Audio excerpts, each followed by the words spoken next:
What's up, folks? Welcome to a Maryland Women's Recap. We got Cardell Dudley Jr., Wilson Turpin Jr. Look, man, kind of vibes from when we were younger. Good old ACC conference type battles. We had Maryland taking on Duke. We had Coach Lawson talk about going into this game. For them, it wasn't so much as the legacy piece, but a great opportunity.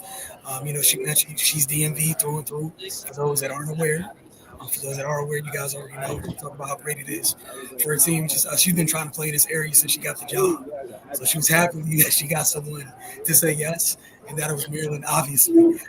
For Maryland, it was more of the legacy piece for Coach Freeze, as you expect, because she was coaching when it was in the ACC. As Coach Lawson mentioned, for her players are like 3 and 4. They know nothing about the ACC matchups with Maryland. It was about getting the chance to play in front of the home, some of their family and friends. And obviously for Coach Lawson, she's about the recruiting standpoint of it. This is big for her. She was like, they had 5 players from the area. She went on to name, you guys can see that I think tomorrow to be up on her channel, went on to name the young ladies from the area and how proud she is to have a good contingent of local players on the roster. That said, get into this game. You got to see on the screen, Maryland overpowers Duke 85-80. One of the things, if you heard me talk about the last couple of Maryland recaps, media day, is a different Maryland team. You see different iterations of Maryland over the years where they have injuries, that they've been missing things.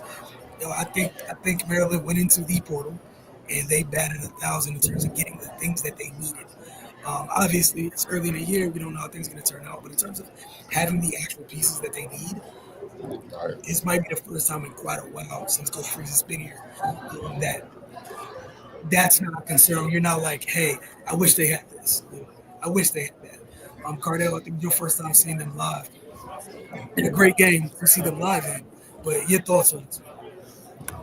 I just think the Maryland women's were a little bit more seasoned, mature, experienced. In all aspects of the game, a little bit deeper, a little bit bigger. Especially in the trenches and the paint.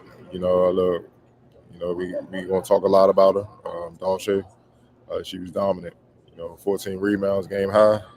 But 7 of those were offensive, and 5 of those came in the first quarter. She set the tone. She set the tone that physically Maryland wasn't going to be overpowered or tested in any way. So the younger Duke team, which has about 5 or 6 sophomores that they rely on, sophomores and freshmen that they rely on, that are underclassmen. It's kind of their first rodeo in this type of atmosphere against a national opponent. They to kind of start their career for the most part. You know what I mean?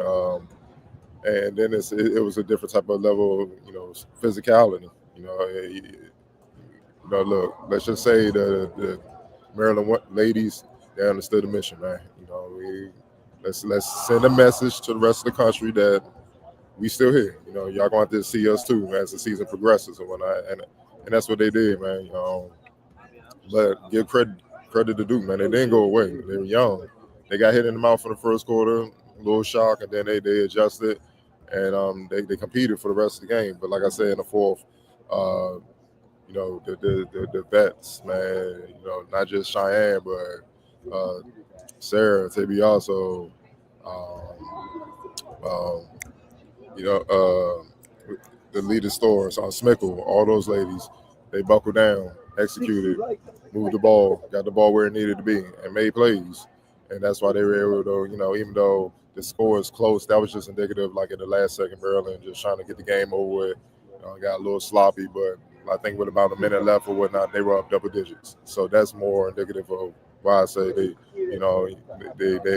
more seasoned, just more mature, especially down the stretch into that last little spurt where they got a little sloppy. But for the most part, they did what they should do, and with a young but talented team, they need to go through these wars. So I'll say I won't even say it until next year. I'll say by when they get to conference time, they're gonna be ready to go, and that's why you play these tough non-conference games to see really to give your team some experience to see what you have.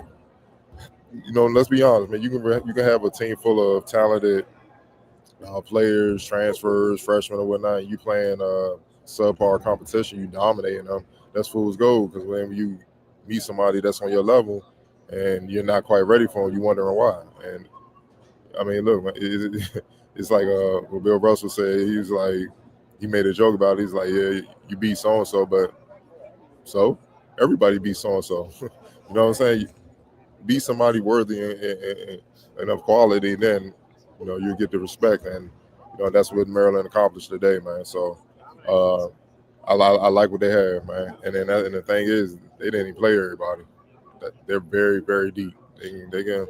I see some ladies injured. You know what I mean? It's banged up a little bit, but they can literally go 1 through 12 if Brenda wants to. So talented team, probably the most talented team since the Shakira Angel Reeves when they were still here, and that's saying a lot. Yeah, and to echo your sentiments talking about the quality of play early in the season, both coaches. Coach Lawson was just like, this is when you learn about your team, not in blowouts, but in these games. Brenda echoes that. Like, and what you talking about, again, with 10 new players, keep in mind, Maryland is still trying to figure stuff out. Like, Coach Freeze was like, I'm still trying to figure out who our inbounder needs to be. Yeah. You know what I'm saying? Like, just for perspective, right? Because, like you say, it showed, but because, like, in a in a small window, you're like, what the hell is going on with the inbound? And, take a step back. But they're still trying to figure out who needs to be in the inbounder, who needs to be the people pressing the break, how to execute it best with this group. But one of the things you touched on earlier, what I do like about this group, and one of the things I think Coach Freeze mentioned was the intentionality in which they compete. Like they compete regardless of who's out there. Mistakes or what have you, they're getting after it. You brought up James Dalche earlier. Her activity and motor is contagious, is infectious. Um, Coach Brenda obviously always cracking jokes. So people were asking about Kathleen Michael and the type, her offensive game. She talked about the luxury it is having her be a three-level scorer, and you're like, they're already working like, hey, we got to get you locked in a little bit more on defense. But right now, we are more than happy with the scoring. But like again, we're early in this season. Like there's a long way. Both teams want to go. Coach Lawson talked about last year with the Duke group. The only thing she wants, one of the things she would like to continue is that, like last year's group, that grew during the year, this group does the same. That would be the thing she would like to. The common theme between the two teams would be that. Um, I thought one of the biggest stretches of the game, I know Maryland struggled with this in the past couple of years, is the games when Shy Sellers gets in foul trouble. Yeah. These dark times. You know, uh, this game, because of the depth, like we watched Bree McDaniel, who's been trying to kind of play her way into being herself again. This is the first time this season she looked like herself. But think about the depth where obviously we don't know what this lineup is going to look like come conference play. This is what non-conference is for. But you got Bree McDaniel in the third quarter, like kind of anchoring that group during the time. Most of her damage came in the third quarter when it was huge. Right. I'm with you, man, and also got to do, give Sailor Poffenberger, some love, man. I think she gave him quality minutes, 7 points, 4 rebounds. Her size at 6'2", being able to stretch the floor, and that's just an asset, man. And like Brenda said, she's still trying to learn her team. I can see Poffenberger's role increasing dramatically with the way she can spread the floor, drawing out bigs from the paint, because they got to come out there and guard her. And then one play I like that she showed, if they close out too hard, she's able to put the ball on the floor, drive in, and score the ball, which is just it's an addition that Maryland hasn't had in a while, man. Especially with that size, man. You got that's probably that's the center size. She may not have the girth, but her height and her versatility is. They haven't had that in a while, like I said, since Shakira and Angel were here together. And that's why Duke struggled to score in the paint. They missed a lot of layups, even when they weren't getting blocked or their shots getting altered. You could tell when they got in there, they were trying to be aware of where they were at, and they would just blow the layup, man. And that's just a result of the size of Maryland and the physicality and the length, man. Nothing came easy. So it was a hell of an adjustment, man. So Maryland got a little bit of something for everybody. As the season goes along, it's just a matter of them continuing to just stay together and play for one another, play hard for one another, man.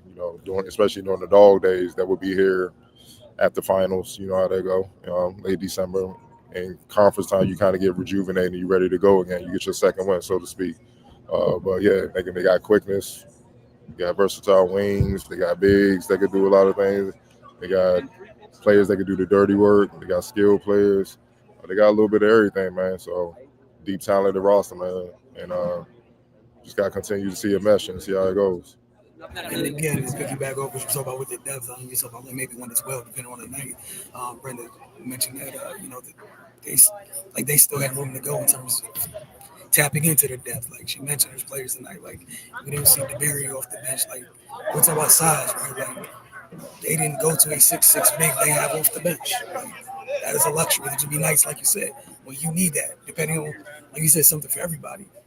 Maybe on another night she's starting with the size. You move things around. But again, this is all such a wonderful luxury. But as you mentioned, good showing in this one. Up next for them, they go on the road and take on Syracuse.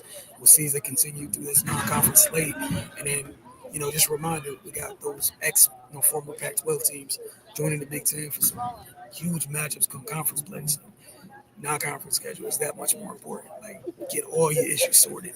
And you don't have to have them all solved right now. So this was a good outing. You got the dub. Things to take away from both positively and negatively, and a lot of room to improve and grow. And we'll see what things look like the next time they hit the court, which is when they take on Syracuse. They won the 13th. This is on the road. You got anything else you wanted to add? Christina Dolce, remember that name. She's a difference maker. She, As you maybe said, her on what she brings, I don't think nobody else on the team brings. So here on the floor, she stay out of foul trouble. First gonna be held to be. footsteps, as you said several times, footsteps. That's first thing I think about where footsteps. You hear her even when where is she? So a couple times. But y'all have a great evening. We'll check in with y'all after the next home game.